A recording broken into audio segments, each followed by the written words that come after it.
All right, good afternoon, good evening, everybody.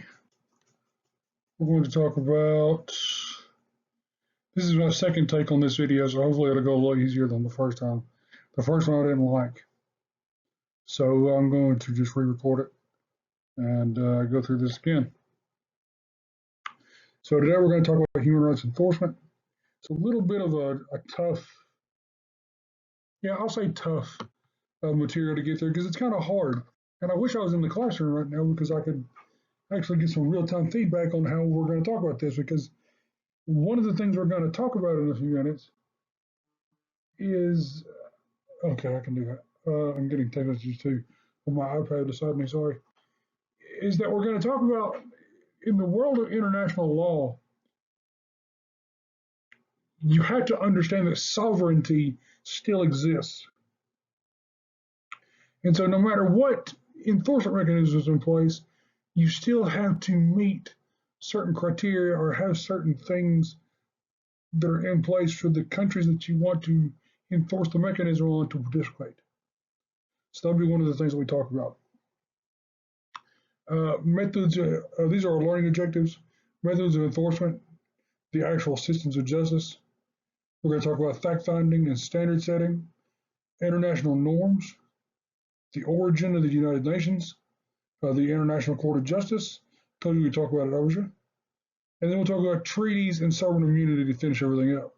This is a little bit of a long chapter, but I'm going to buzz through a couple things, and I think that this is going to be, once we get through this chapter and once we do the first exam, which will be at the start of chapter 3, once we do this, I think it's going to set up the rest of the class being a lot easier because it's less abstract from here on.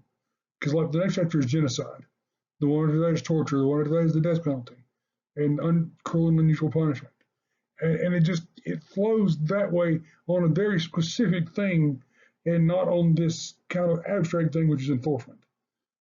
And enforcement is specific in its own right, but the mechanism of enforcement is not great, which you'll understand in a minute. Let's see, there's a quote in your book from Eleanor Roosevelt that I like. I wish you'd read that. We must not be deluded by the efforts of the forces of reaction to prostitute the great words of our free tradition and thereby to confuse the struggle. Democracy, freedom, and human rights have come to have a definite meaning to the people of the world, which we must not allow any nation to so change that are made synonymous with suppression and dictatorship.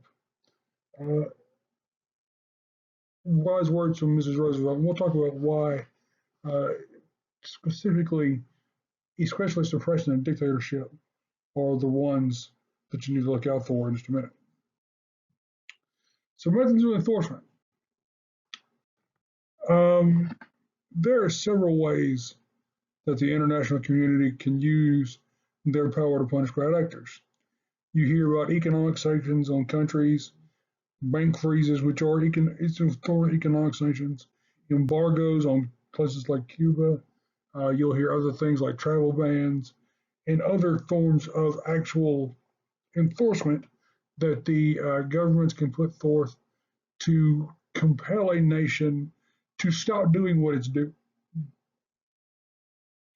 If it's doing something that is by the international community considered to be bad, then this is what happens when you do that.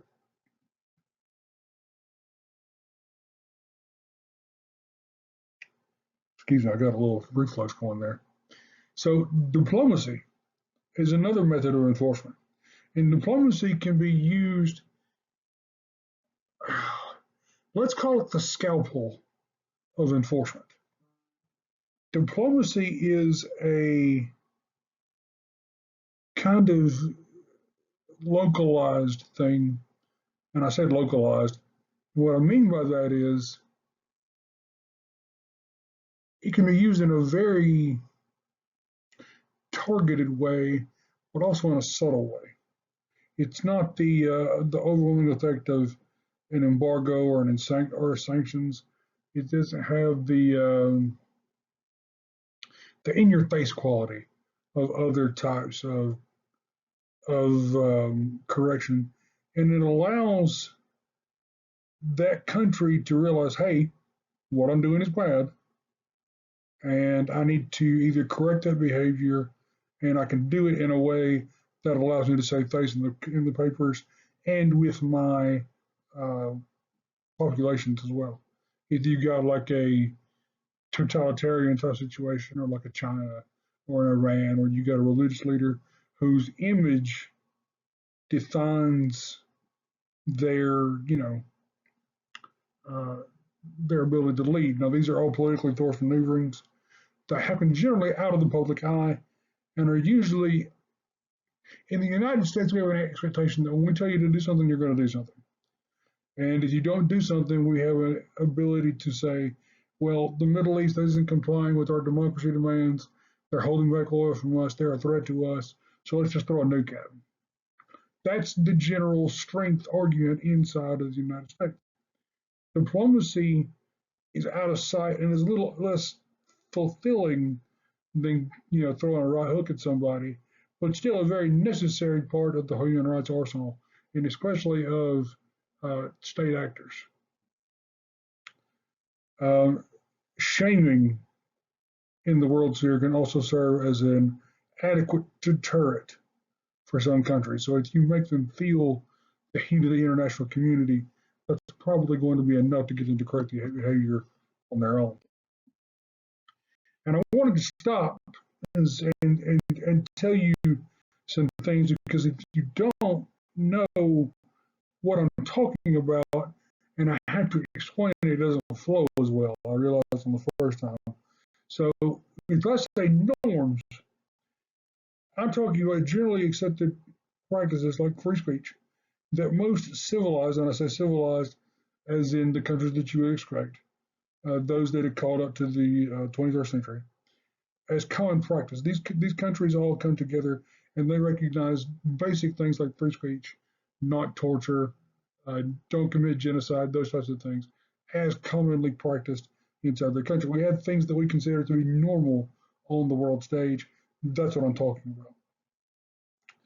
Now, conflict has emerged over this term, and whether countries formed in the modern era should be allowed to reinterpret these norms that fit their circumstances. And that means, should a country that has been founded in the last 200 years, say some of the Baltic states, like it's not Istanbul, it's Constantinople, or it's Istanbul, not Constantinople. That's what I meant.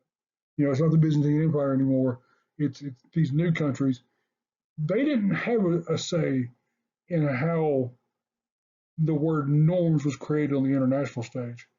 And so should they be allowed then to reinterpret what their norms are going to be to fit their culture?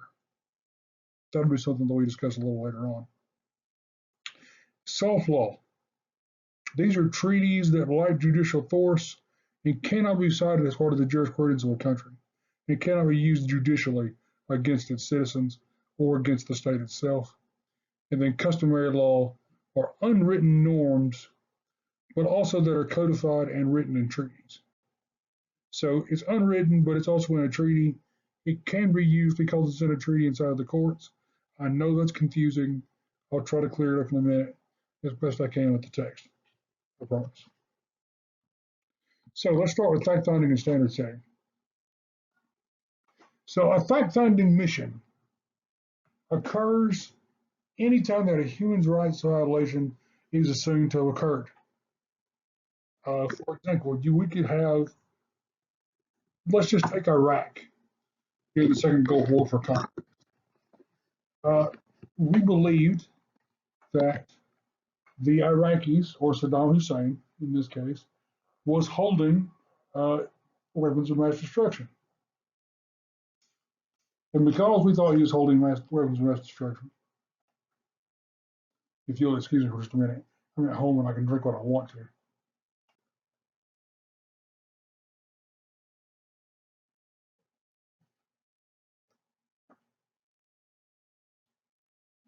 Oh, so because we believed that Saddam and the Iraqis had weapons of mass destruction, we sent United Nations weapons inspectors into the country of Iraq to figure out if, in fact, Saddam had weapons of mass destruction that were hidden inside of the country. Spoiler, we didn't. And we ended up invading the country anyway, and it created a lot of problems for us. Not really what I'm trying to get to here, though. The more data that the international community has, the more data that they can compile, will only strengthen their resolve and their ability to and their willingness to respond to certain human rights violations. The problem, and this is, for anybody that's accused of a crime or that is accused of any type of like wrongdoing, your initial reaction when you are confronted with that thing is to maybe fudge the truth a little bit. And the fact finders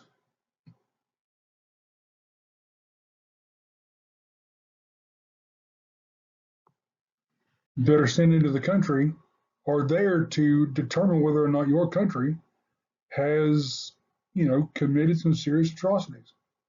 And because of like the ramifications of that, you might see them as a threat. And so that country can find them hostile, and it requires the fact finders to be a little more thoughtful on their feet. And you see this in movies, and you see this in TV shows and other places. And the book has an example where they were looking for uh, political prisoners that were incarcerated where? Yeah, in a rural part of Argentina. And they lied, and they said we were looking for your list of special prisoners. And when they were put on the squad, and happens a lot of the time, if you put someone on the squad, I don't want to put a statistic on it, but a lot of the time, like if you put me on the spot, I'm more than likely going to tell you the truth because it's not worth getting caught in the lie. But that's me. Like I'm at a point in my life that I'm just gonna, if I screwed up, I'm gonna tell you that I screwed up. Same thing for most countries, and that's probably a psychological thing more than anything, but I'm not qualified to speak on those things. Before I get too off topic. So you got to do what you got to do, and you got to use your ingenuity in order to collect the most accurate data that you can in order to make the challenge credible to uh, to the international community. Now remember, all these things are done with the hope of presenting your facts to the international community, probably to the United Nations or through another treaty body, to get relief from the thing that is bad. That's what the ultimate goal of all this is. Data collection, then, because you have the chance, there's always a chance somebody's lying to you. So data collection, as in all things, you give a survey of 100 people, do you like broccoli? Well, the odds on 30% of them are going to lie to you based on what they think they want you to say. There's a bias toward that question that they want, that they're trying to satisfy you, to say the thing that's going to give them the most positive response to the question that's being asked, so that they can be either part of the group or one of those other things. Again, this is probably a more psychological question than I should be getting into. But when you have these credibility challenges, and especially when you're identifying in the international world different cultures and different misogynistic factors, women have a long way to go in the international community, especially from the religious standpoint. The thing that you are measuring as a defect could be something that the culture you are measuring considers to be normal or worth ignoring. So it's important to understand. I didn't close the parentheses there. I'm sorry. That's a sidebar. I do that a lot when I text, and I shouldn't. I think it makes me. I think that I thought it made me sound smarter than I am one time, so I just went with it and I kept doing it. I need to stop doing that and just say what I mean. But in this case, what I'm trying to tell you is because of the norms question that I was telling you earlier, the thing that you're trying to measure as as a defect in that society could be something that they find to be permissible, or something that they don't measure because they don't see it as an issue. Something worth thinking about. And then we have mis and disinformation. Now, this is not like civil rights and civil liberties where we just interchange the terms and we say this, we meant this. Misinformation and disinformation have very distinct definitions to them that you need to understand. Misinformation is incorrect information that is spread but not maliciously. This is information that you probably see on social media. You see it like your Aunt Judy sent it to you in a mass email. These are things that are sent to you that are spread around and just become old wives' tales. Things that, like, I'm sure there's some old ancient remedy that Breezy can tell you about how to cure your aching bones with just the plants outside or something like that with a hot glue gun and some cardboard. You can make a raft or something like that. Sorry, Breezy. Uh, I really do miss you guys. But that's misinformation, and it's not even that you know it's not, again, it's not spread with malicious intent. Now, disinformation is incorrect information still, but it is intentionally distributed to distort the image of the thing being targeted. So disinformation, on the other hand, are things like, and I probably shouldn't get into this either, but disinformation is the social media community coming together to say that Elon Musk definitely did not throw a Nazi salute.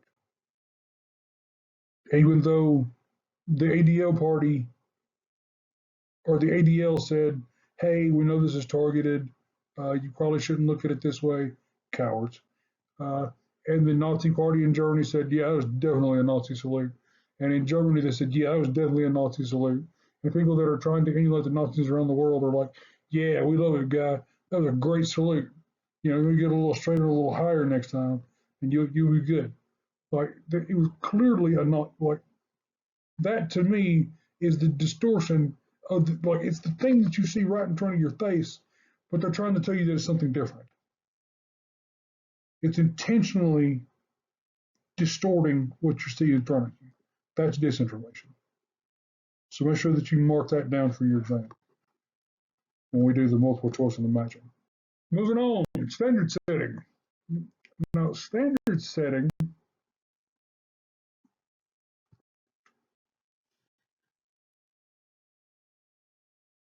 which is the process of making model rules or treaties. These are called soft law in standard setting. And these policies are created to build a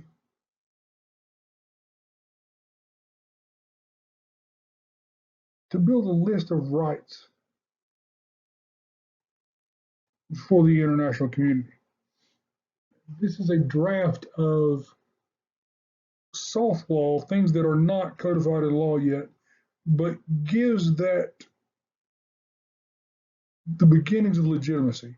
They're starting to show you this is what we could have if we get people to buy into it. That's the way that I'm interpreting this chapter. I could be wrong. If somebody wants to stop this recording and correct me, by all means do that. But this is what I think this is the intention of this is trying to say. So in terms of standard setting, you have to turn something's wrong. And you do that usually, like if it's something that the country is addressing for the first time as being a wrong, then a victim or advocate must exist. And this victim or advocate can make a claim at the international level.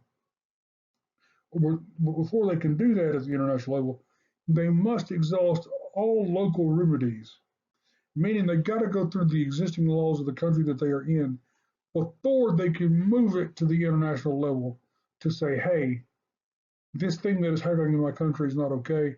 I need international help to stop this from happening. Does that make sense? I hope it does.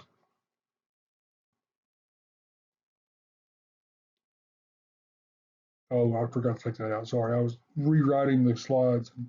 I made, I worked, I reworked the slides, but I forgot to take out the notes where I said to rework the slide. Um,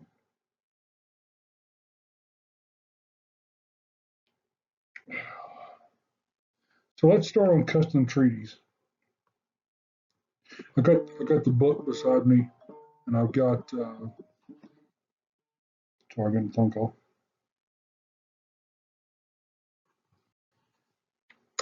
Um, so these custom treaties, these are general principles of law recognized by civilized countries, legal writings, and General Assembly resolutions. This is the soft law that I was talking about, that light judicial authority. This is the beginning of where I was talking about where the norms are starting to be set. This is where it's set. Customary law refers to unwritten norms that are already found in treaties. Customary law is the kind of the interpretation of law that already exists. It's not written explicitly, but it's already there. Now, it can be interpreted as part of norm law, and norm law being that this is the standard by which this treaty and this country and this state, this sovereign nation is built on. There's two different places. There is already an existing state practice, or if the state does so out of legal obligation, meaning that there's another law that is in place that forces them to explicitly follow it.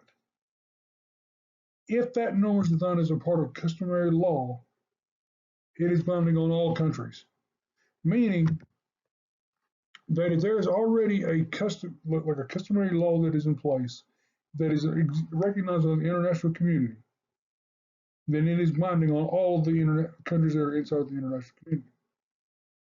Now, the international community itself has already defined what some of these rights are, being genocide, slavery, torture, and piracy.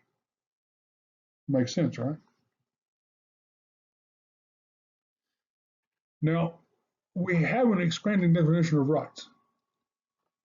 And the expanding definition of rights comes from different things like AI, the right to privacy, different human rights conditions across the world.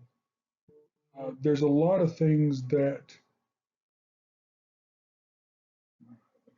sorry, there's a lot of things that where norm law is trying to expand to different areas based on the evolution of mankind. So because norm law is getting into the nitty gritty, and think about things like gay rights, think about indigenous rights in some countries, think about immigration rights in some countries for displaced immigrants. Look at what's happening right now in the United States with immigrants and immigration. We're going to have to reclassify how we handle immigration in our country. Like it's gonna be bad before it's good. And I'm not saying that it's necessarily a bad thing that we clamp down on immigration. That's not what I'm saying. I'm saying there's got to be an alternative to this. It doesn't have to be, building for-profit prisons and throwing immigrants into them and just calling it a day. Because that's essentially what it feels like we're about to do. Which will be one of those things that I need to talk about when I get there. So with those definitions, we're expanding across the discipline. Okay, the international community is having to re-examine itself and re-examine the way that rights are being found and understood across this discipline. So with our definitions that we have in mind already about genocide and torture, do we need to order the importance of these rights? Do we need to say that these rights are the ones that are transmutable, I'm going to use that word, transmutable across all societies. These are the things that we agree that should be practiced across everywhere. So assuming, for example, in the United States, that speech, equal protection under the law, religious liberty, and gender equality, meaning that men and women are treated the same. Those are the things that we are going to say we care the most about. What order of importance do we give them if we assume that we'll get new rights coming behind them? So if one of those new rights overtakes one of these, which one should it overtake and which one should go away? I'm not saying you need to answer that question right now. You can have a discussion about it if you want to. I think it's a good philosophical question. It may not be. I'll let the uh, whoever's proctoring this class is one to decide if they want to tackle that. But I'm going to keep going with the lecture. But you can either pause me or I can keep going. So I'm going to keep going. So the United Nations, we're going to move on to the United Nations in order to take the rework off. Formed in 1945, formed to foster human rights around the world. There's a distinction between treaty-based enforcement and United Nations enforcement. The United Nations is the group. It's a bunch of nations together that form the international community. They form a certain series of agreements and treaties and different things that form the United Nations agreements. And then treaty-based agreements can be country to country. So like China and Australia could have a treaty with each other that China and Russia doesn't have with each other, or China and India, or the Philippines and wherever the Philippines are on the map, because I'm not geographically inclined enough to understand where they are. They're in the Pacific, right? Philippine Islands, they're in the Pacific, not in the Atlantic. I forget. It's not important. The first commissions formed by the United Nations were on human rights, Commission on Human Rights, and the Commission on Women's Rights. Now, this is an important distinction because in 1946, women's rights had not fully, let's say, taken hold in the world. I'll try to find you a chart. There's a chart that exists somewhere that of the evolution of women's rights from the Dark Ages to the present. And only very recently were women actually allowed to hold checking accounts without the permission of their husbands. And when I say recently, I mean within the last generation. Within like 60 to 70 years ago. May not even been that long. So, in the United Nations, both public and private hearings are utilized to meet the mission of the new institution, depending on if there needs to be public shaming or more quiet diplomacy. We talked about this before. There's two different types of actual methodology to how diplomacy works. It's either out in the open and it's brutal, or it's behind closed doors and it's a little more subtle, no less brutal, I would imagine, but quieter. So the UN Human Rights Council has been widely effective in multiple areas of interest that otherwise go unnoticed on the international stage. Apartheid in South Africa, the United Nations set up there. A commission on summary executions, things like you can't be charged with death and then immediately killed. According to international law, you have to have some sort of appeals process. And I could be wrong about that particular commission, but I think that I'm right. I think I watched a video on like the execution bans in China and those types of things. Again, this could be stuff that I'm just making up out of my head, but I don't think that I am. Extrajudicial killings, no due process at all. And then, of course, the death penalty.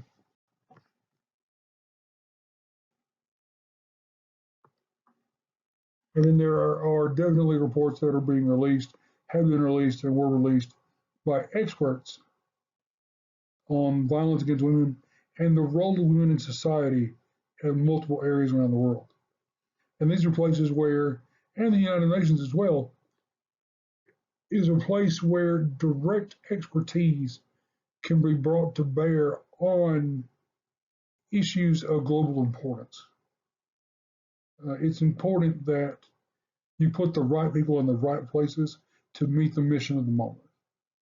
And I know that we're in a war against expertise, but this is a good way to think about where expertise is needed.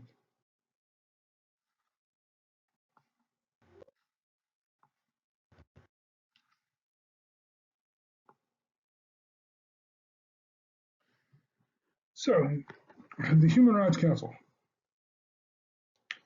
The Human Rights Council is the only body within the United Nations that is focused squarely on human rights. It requires a review of all countries, or every country's human rights records, every 5 years. And this review allows the Council to have a global view of rights violations as they're happening. Now, 5 years doesn't seem like an effective amount of time,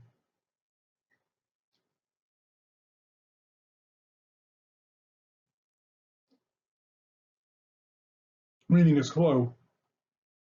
And I'll grant you, it is a slow period, but in terms of like, the number of countries that there are, getting the types of resources that need to be in place to meet the mission of actually doing these reviews, it's actually kind of fast. The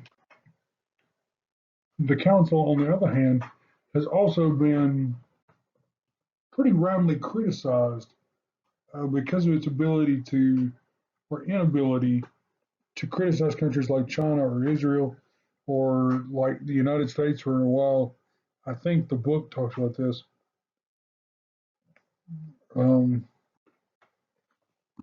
See if I can find it, make sure I'm saying this right.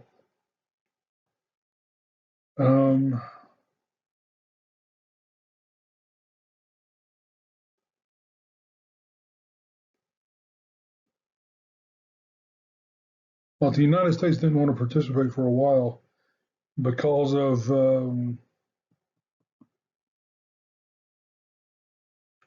Guantanamo.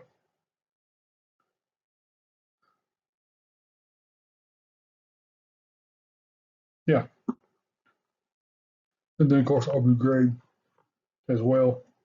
Um, and then, of course, the book mentions that, like so many things, President Trump withdrew us in 2020. Let's see. When did he withdraw us? In 2020, President Trump withdrew us from the council because of our bias because its bias against Israel. President Biden immediately had the U.S. takes steps to rejoin in 2021. So that's one of those things that, if I ever get the chance to teach you the presidency, the Biden Trump presidencies would be a good way to look at before, the attempted corrections, and then what happens after.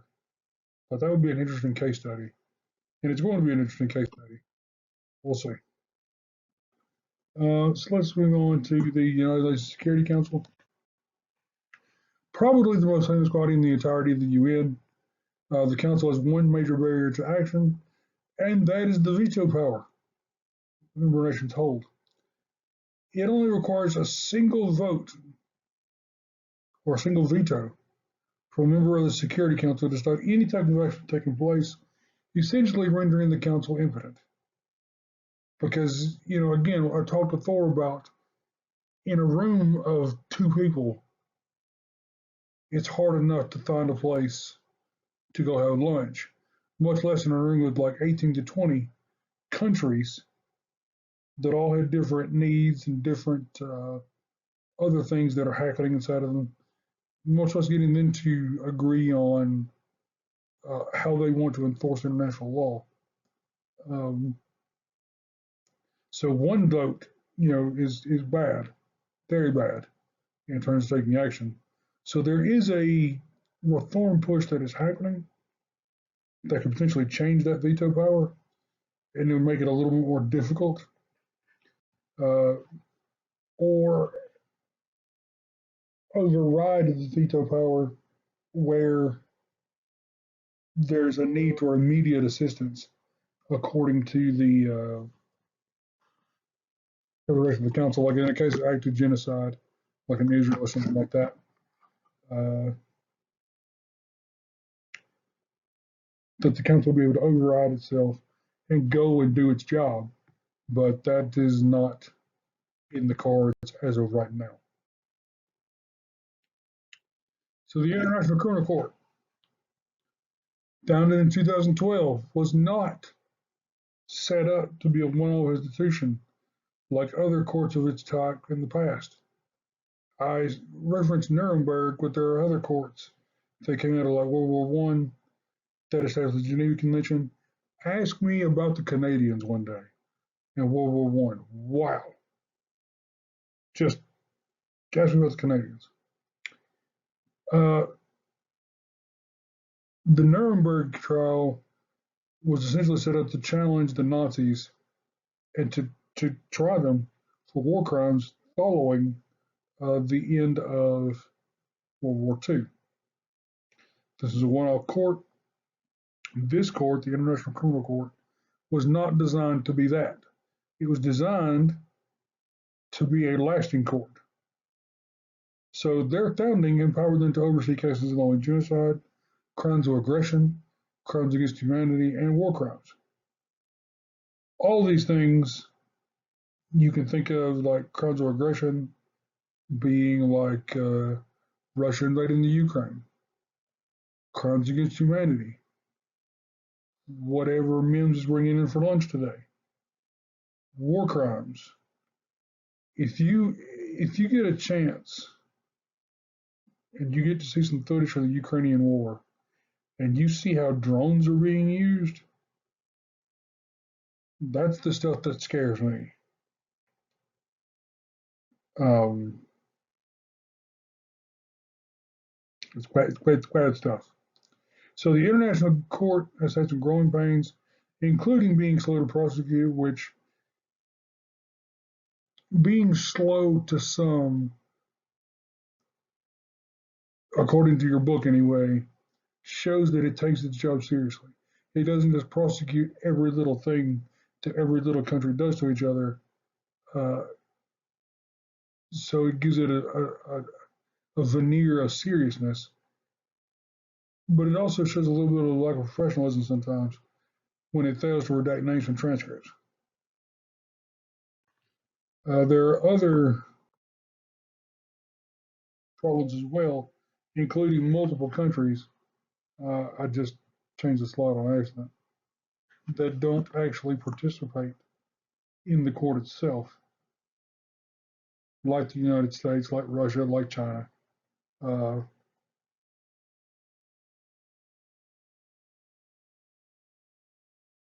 there are Asian countries. African states have threatened to leave. I mean, it's not a stable thing right now. So when we talk about courts, everything that I talked about courts so far is that courts of appeal do not try new law. They don't make law, they interpret existing law. So you had to have committed a crime in order to be tried in front of a court. Does that make sense? The ICC has the ability to look at a situation and say that this is not something that we're going to allow to continue. The court can also give guidance on procedural atrocities like genocide without making a definitive ruling that a genocide has occurred. So, when I say guidance, what I mean by, make this a little better. Yeah. What I mean by guidance is that it can direct the international community to a hot spot that a genocide may be taking place without officially saying, hey, there's a genocide taking place here. You guys need to get in there and take care of this. They're saying to the international community then, please go and look at this and tell us, if they need help or not. So that's a legal distinction. We'll talk about that more when we talk about genocide. So when we talk about treaties, again, we're coming out of the United Nations now, and we're going into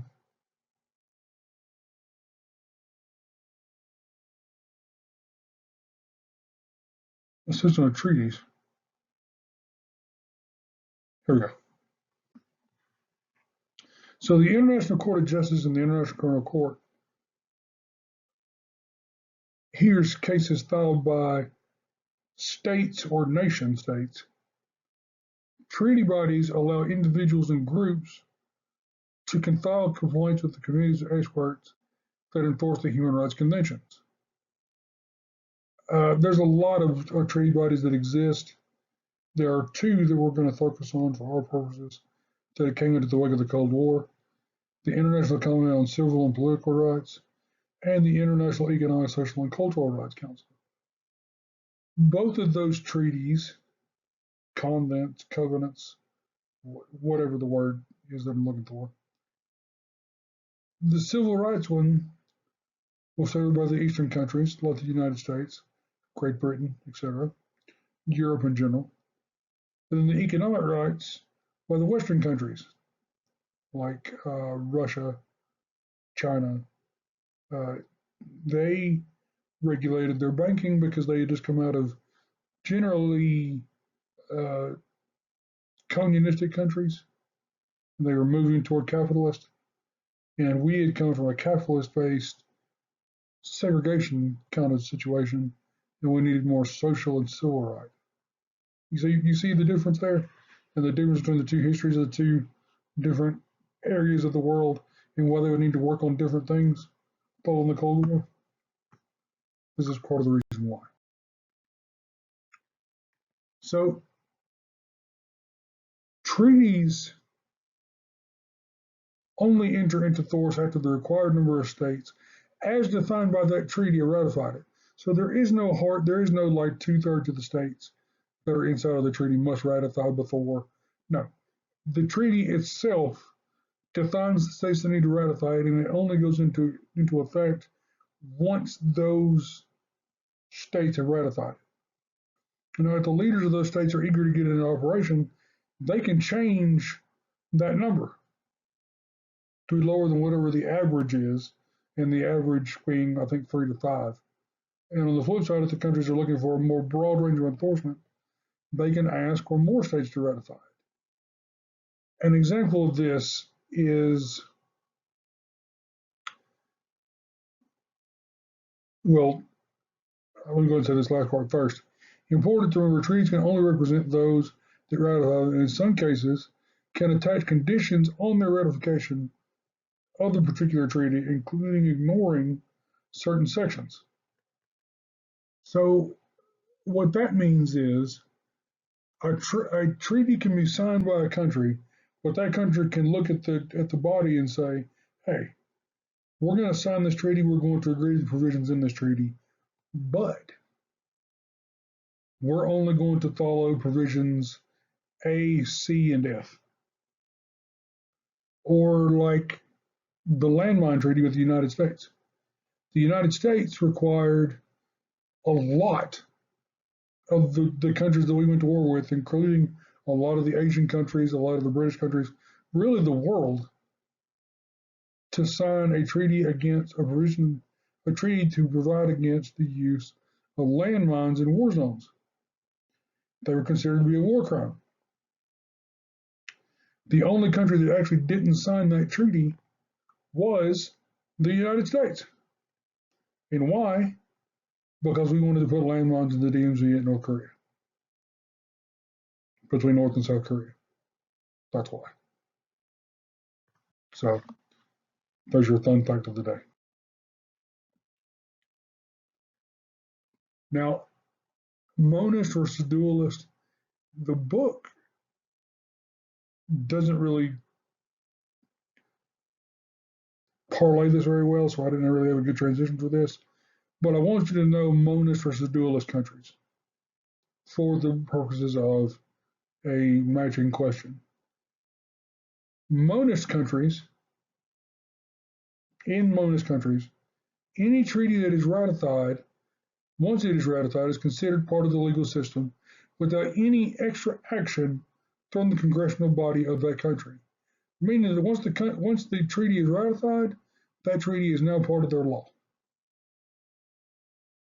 In a dualist country, the international system is separate from the national legal system, and treaties cannot be used as part of their judicial system. In these systems, the legislative body must act before the country has to comply with the actual terms of the treaty.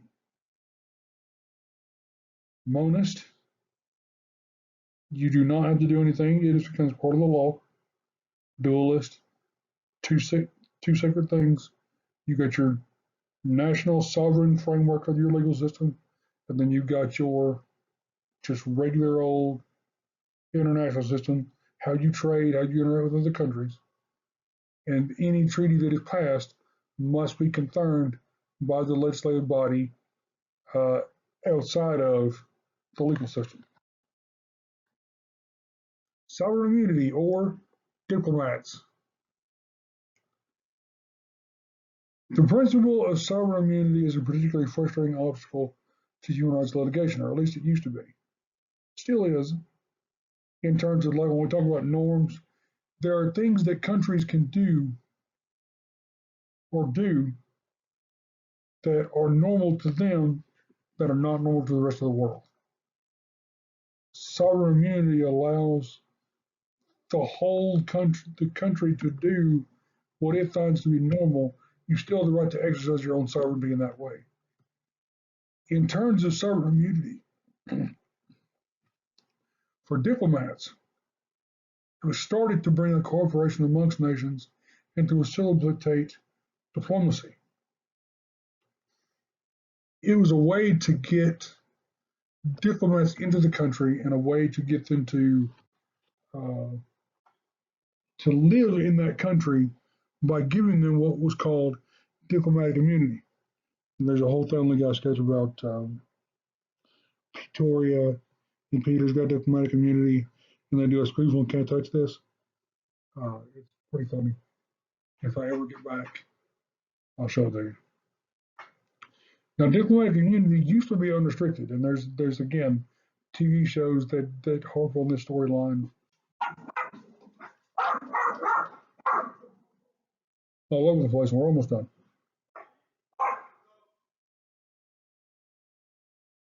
So, a general shift in the international community has been to a more reserved policy where private actions would no longer be allowed, and only those actions under their official duties. What's up, Benny? Would apply for immunity. That's my brother-in-law. So just check out the Pinochet case in the book for an example of this. Now, the official duties trial or trial balloon, or however you want to say that, it's not entirely unlike what the Supreme Court passed for presidents. As long as you can define it under the duties of your job, you're good. And then here's the YouTube video. This video will show you a quick kind of breakdown of treaties and how they work. And hopefully that'll answer any questions you have about treaties. And I'll see you for chapter 3 on genocide. So I'll see you guys soon.